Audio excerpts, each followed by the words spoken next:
Have you ever heard of a hero who saved more lives than Schindler, yet whose story remained hidden for decades? Today, we're diving into the incredible tale of Irena Sendler, a woman whose courage saved thousands during one of history's darkest times. This isn't just a story about war, it's a story about the power of one person's unwavering humanity. Irena Sendler was born in Warsaw, Poland, in 1910.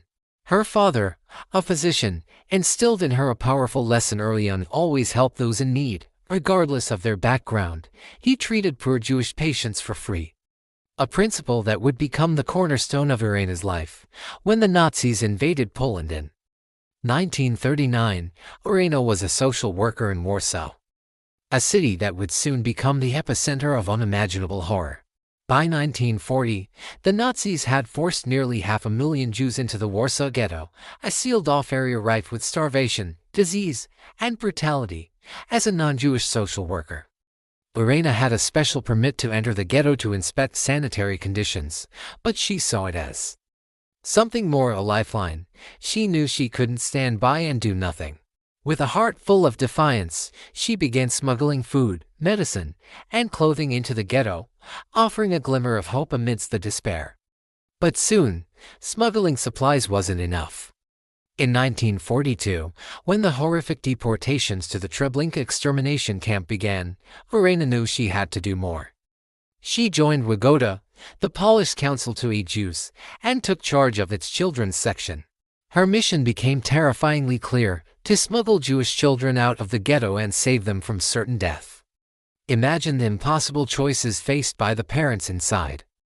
Handing over your child to a stranger, knowing you might never see them again, just for a sliver of a chance at survival. Irena had to convince these desperate parents to trust her. She promised them she would do everything in her power to reunite them with their children after the war. It was a promise that weighed heavily on her soul. The methods she and her network used were as ingenious as they were dangerous. They smuggled babies and small children out in the most unbelievable ways. Some were hidden in ambulances, carried out in potato sacks, toolboxes, or even coffins. Others were sedated and placed in boxes with air holes, then driven out with cargo. One of the most common routes was through the old courthouse on the edge of the ghetto, which had entrances on both the ghetto and the Aryan side. Children would be led through its cellars and secret passages to freedom. Another daring method was escaping through the city's sewer system. Brave guides who knew the labyrinth of tunnels would lead groups of children through the foul, dark passages for hours, sometimes even days, to emerge on the other side of the ghetto walls. Each escape was a high-stakes operation where one wrong move, one cry from a child, could mean death for everyone involved. Once a child was safely out, the real challenge began. They needed a new identity, a safe place to live, and a way to blend in. Irena's network arranged for forged documents, baptismal certificates, and identity cards, giving them new Polish names. They were placed in Polish homes, orphanages, and convents, where families and nuns risked their own lives to shelter them.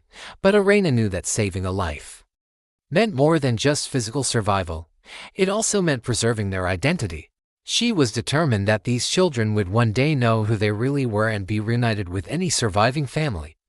So, for every child she saved, she meticulously recorded their original Jewish name and their new Polish name on thin strips of tissue paper.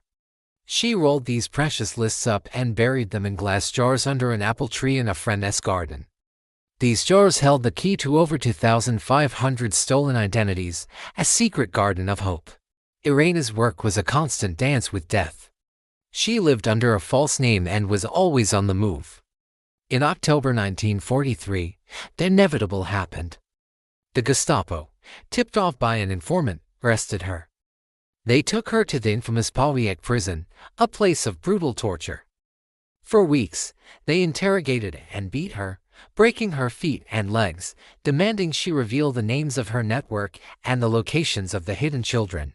But Irena Sendler never broke. She refused to say a single word. Sentenced to death, she was on the verge of execution when her colleagues in Wagoda managed to bribe a Gestapo guard.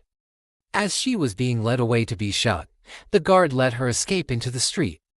Her name appeared on public posters the next day among those who had been executed. Officially, Irena Sendler was dead.